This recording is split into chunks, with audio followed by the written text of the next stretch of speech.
আদালত হয়রানির জায়গা নয়, বরং ন্যায় বিচার পাওয়ার নিরাপদ স্থল। জনমনে এমন বিশ্বাস দৃঢ় হলে সমাজ থেকে মব ভায়োলেন্স ও দূরীভূত হবে বলে আমি ব্যক্তিগতভাবে বিশ্বাস করি। এই জন্য বর্তমান সরকার ন্যায় এবং আস্থার জায়গা হিসাবে বিচার বিভাগকে প্রতিষ্ঠিত করতে কাজ করছে। প্রিয় সুধীবৃন্দ, দুর্নীতিমুক্ত, স্বচ্ছ ও স্বাধীন বিচার ব্যবস্থা প্রতিষ্ঠার মাধ্যমে বিচার প্রক্রিয়ায় জনগণের হয়রানি লাঘব করতে সরকার বিচার প্রশাসন ও বিচার প্রক্রিয়াকে সম্পূর্ণরূপে ইলেকট্রনিক ব্যবস্থায় রূপান্তরের অংশ হিসাবে বিচার ব্যবস্থার আধুনিকায়নে ই-বেইল বন্ড পদ্ধতির বাস্তবায়ন কর্মসূচি অব্যাহত রেখেছে এবং যার ফলশ্রুতিতে আজ 7টি জেলায় এই প্রক্রিয়াটি চালু হলো।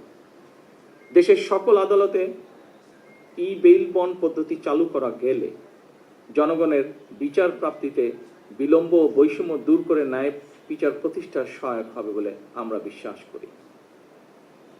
ন্যায় বিচারে বিলম্ব করা মানেই ন্যায় বিচারকে উপেক্ষা বা অস্বীকার করা। আমি আশা করি বিচার বিভাগ, কারা কর্তৃপক্ষ এবং সংশ্লিষ্ট সকল প্রতিষ্ঠান আন্তরিক উদ্যোগ নিয়ে ই-বেইল বন্ড ব্যবস্থাকে এগিয়ে নিয়ে যাবেন।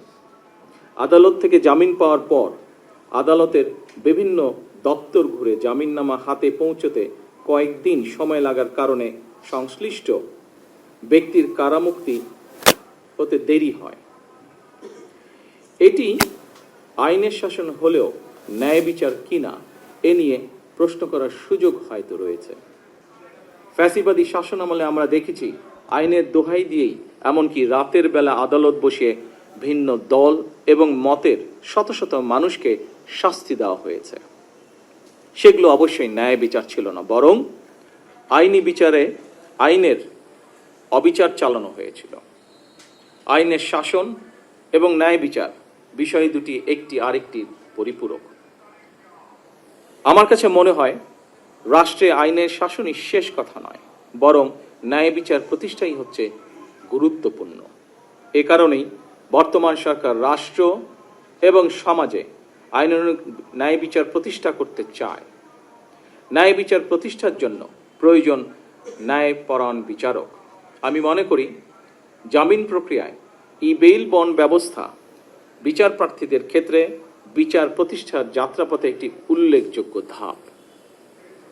উপস্থিত আইনজীবী বৃন্দ, জামিনের নথি অনলাইনে দাখিল করার ইলেকট্রনিক জামিননামা বা ই-বেইল বন্ড পদ্ধতির মাধ্যমে অল্প কিছু সময়ের মধ্যেই জামিননামা সংশ্লিষ্ট ব্যক্তির কাছে পৌঁছে যাওয়ার ফলে বিচার প্রার্থীদের হয়রানি লাঘব হবে ইনশাআল্লাহ।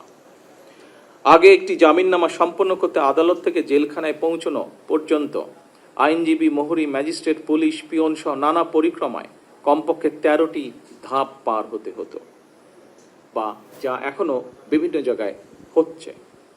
ই-বেইল বন্ড পদ্ধতি চালুর পর এখন সংশ্লিষ্ট ব্যক্তির কাছে জামিননামা কিছু সময়ের মধ্যেই পৌঁছে যাবে।